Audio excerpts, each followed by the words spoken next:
ನೀರಲ್ಲಾದರೂ ಹಾಕು ನೀರಲ್ಲಾದರೂ ಹಾಕು ರಾಘವೇಂದ್ರ. ಹಾಲಲ್ಲಿ ಕೆನೆಯಾಗಿ ನೀರಲ್ಲಿ ನೀನಾಗಿ ಹಾಯಾಗಿರುವೆ ರಾಘವೇಂದ್ರ. ಹಾಲಲ್ಲಾದರೂ ಹಾಕು ನೀರಲ್ಲಾದರೂ ಹಾಕು ರಾಘವೇಂದ್ರ. ಹಾಲಲ್ಲಿ ಕೆನೆಯಾಗಿ ನೀರಲ್ಲಿ ಮೀನಾಗಿ ಹಾಯಾಗಿರುವೆ ರಾಘವೇಂದ್ರ. ಮುಳ್ಳಲ್ಲಾದರೂ ನೂಕು ಕಲ್ಲಲ್ಲಾದರೂ ನೂಕು ರಾಘವೇಂದ್ರ. ಮುಳ್ಳಲ್ಲಿ ಮುಳ್ಳಾಗಿ ಕಲ್ಲಲ್ಲಿ ಕಲ್ಲಾಗಿ ಒಂದಾಗಿರುವೆ ರಾಘವೇಂದ್ರ. ಬಿಸಿಲಲ್ಲಿ ಒಣಗಿಸು ನೆರಳಲ್ಲಿ ಮಲಗಿಸು ರಾಘವೇಂದ್ರ.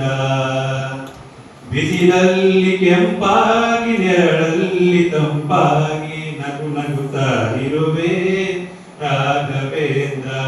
ಕೂಡ ಪ್ರತಿಯೊಬ್ಬ NCC ಕೆಡೆಟ್ಗೆ ನಿರ್ದೇಶನ ನೀಡಲಾಗಿರುತ್ತೆ. ಕೆಡೆಟ್ ಆದಂತವರು ತಮ್ಮ ಜೀವನದಲ್ಲಿ ತಮ್ಮ ಮನೆಯಲ್ಲಿ ಟಾಯ್ಲೆಟ್ಗಳನ್ನ ಕಟ್ಕೋಬೇಕು, ಪ್ರತಿ 10 ಜನಕ್ಕೆ ಪ್ರೇರಣೆ ನೀಡಬೇಕು. ಆಧಾರ್ ಕಾರ್ಡ್ ಅನ್ನ ಮಾಡ್ಕೋಬೇಕು, ಮತ್ತೆ 10 ಜನಕ್ಕೆ ಪ್ರೇರಣೆ ನೀಡಬೇಕು. ಅದೇ ರೀತಿ ತಮ್ಮ ಮನೆಯನ್ನು ಸ್ವಚ್ಛವಾಗಿ ಇಟ್ಕೋಬೇಕು, ಮತ್ತೆ ಸಮಾಜದಲ್ಲಿ ಮತ್ತು 10 ಜನರಿಗೆ ಪ್ರೇರಣೆ ನೀಡಬೇಕು. ಹಾಗೆಯೇ ಅವ್ರೇನ್ ಮಾಡಬೇಕು, ಶ್ರಮದಾನ ಮಾಡಬೇಕು, ಸಸಿಗಳನ್ನ ನೆಡಬೇಕು. ಇಂಥ ಎಲ್ಲ ಸಾಮಾಜಿಕ ಚಟುವಟಿಕೆಗಳಲ್ಲಿ ವಿದ್ಯಾರ್ಥಿ ತಾನು ಪಾಲ್ಗೊಳ್ಳುವುದಷ್ಟೇ ಅಲ್ಲದೆ ಸಮಾಜದಲ್ಲಿ ಇತರೆ ಕನಿಷ್ಠ 10 ಜನರನ್ನ ಪ್ರೇರೇಪಿಸಬೇಕು ಎನ್ನುವುದು DG/NCC ಅವರ ನಿರ್ದೇಶನ ನಮಗೆ ಇದೆ. NCC ಕೆಡೆಟ್ ಒಬ್ಬ ಪಕ್ಷರೆ ಕೆಡೆಟ್ ಆದವರು ಜೀವನ ಪೂರ್ತಿ ಅವರು ಕೆಡೆಟ್ ಇವನ್ಗಳನ್ನ ಪಾಲಿಸಲೇಬೇಕು. ಆ ನಿಟ್ಟಿನಲ್ಲಿ ಈ ವರ್ಷ ನಮಗೆ ಬಂದಿರತಕ್ಕಂಥ ಮತ್ತೊಂದು ಟಾಸ್ಕ್ ಏನಪ್ಪಾ ಅಂತ ಹೇಳಿದ್ರೆ ಗೋ ಗ್ರೀನ್ ಬ್ರೀತ್ ಕ್ಲೀನ್. ಭಾರತದ ಪ್ರಸ್ತುತ ಸದ್ಯದ ಸ್ಥಿತಿಗತಿಯನ್ನು ನೋಡಿಕೊಂಡ್ರೆ ಏರ್ ಕ್ವಾಲಿಟಿ ಇಂಡೆಕ್ಸ್ ನಲ್ಲಿ, HDI ನಲ್ಲಿ, ಹ್ಯಾಪಿನೆಸ್ ಇಂಡೆಕ್ಸ್ ನಲ್ಲಿ ಭಾರತದ ಸ್ಥಾನಮಾನ ಅಷ್ಟೊಂದು ಶ್ರೇಷ್ಠವಾಗಿಲ್ಲ. ಆ ನಿಟ್ಟಿನಲ್ಲಿ ಭಾರತ ಸರ್ಕಾರ ಹಲವಾರು ಕ್ರಮಗಳನ್ನು ಕೈಗೊಳ್ತಾ ಇದೆ. ಕಳೆದ ವರ್ಷ ಆಗಸ್ಟ್ 15ಕ್ಕೆ ಏಕ್ ಪೇಡ್ ಮಾ ಕೆ ನಾಮ್ ಎನ್ನುವ ಕಾನ್ಸೆಪ್ಟ್ ಅಡಿಯಲ್ಲಿ ನಮ್ಮ ಮಹಾವಿದ್ಯಾಲಯವು ಕೂಡ 100 ಗಿಡಗಳನ್ನು ಹಂಚಿದೆ.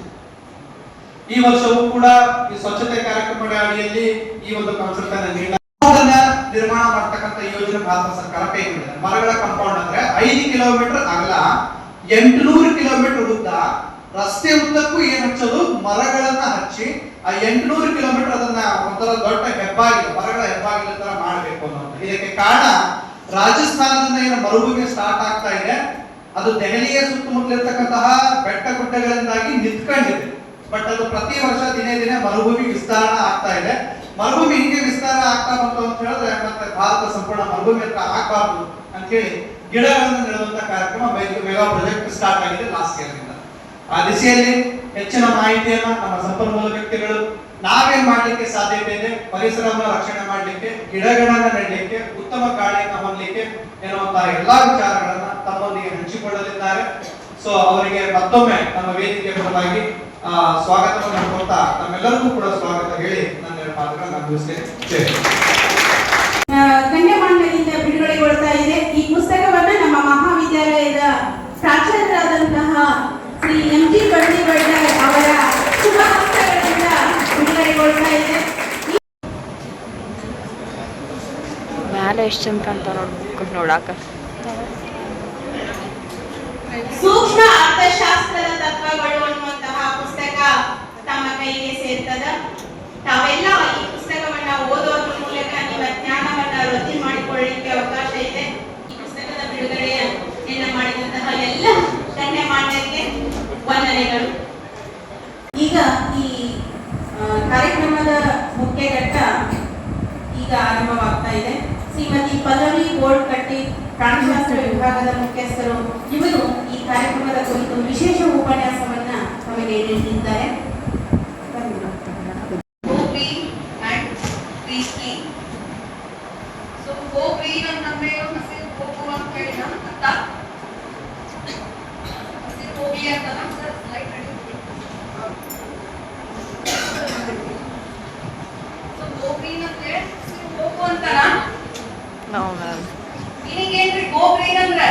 ನಮ್ಮ ನಡೆ ಹಸಿರಿನ ಕಡೆ.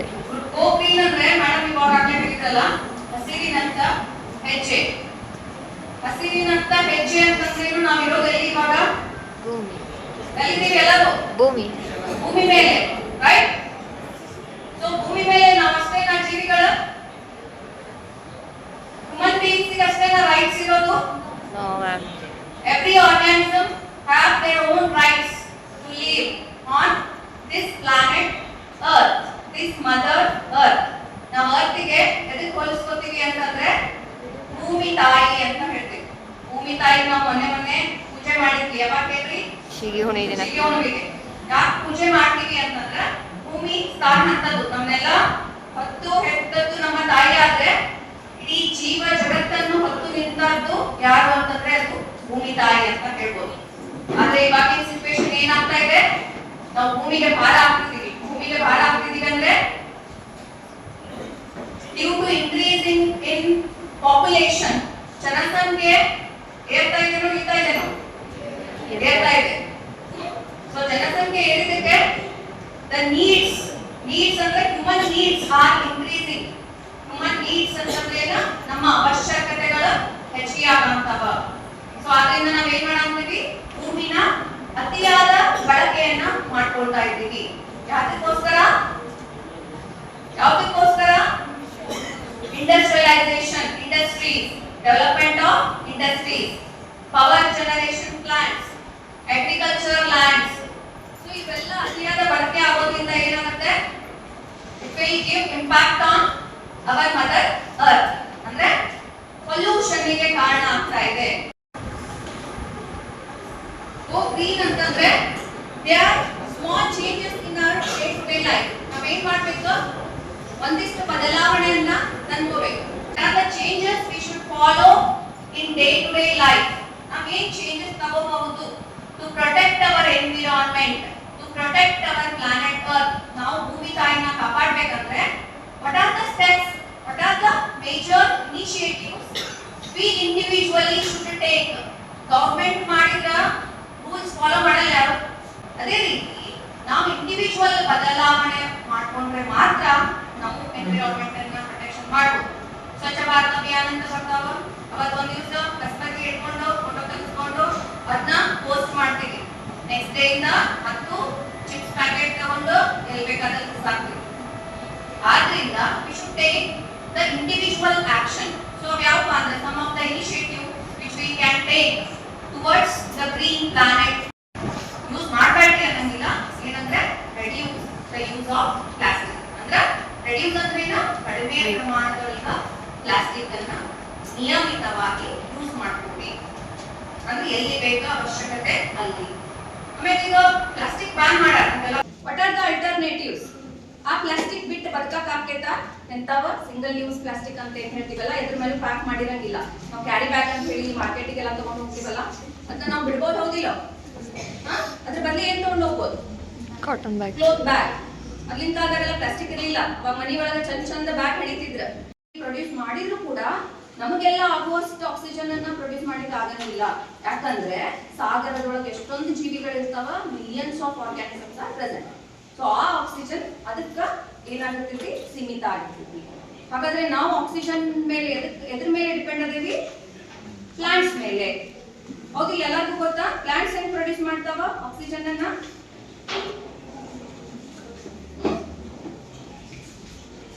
ಗೊತ್ತಿಲ್ಲ?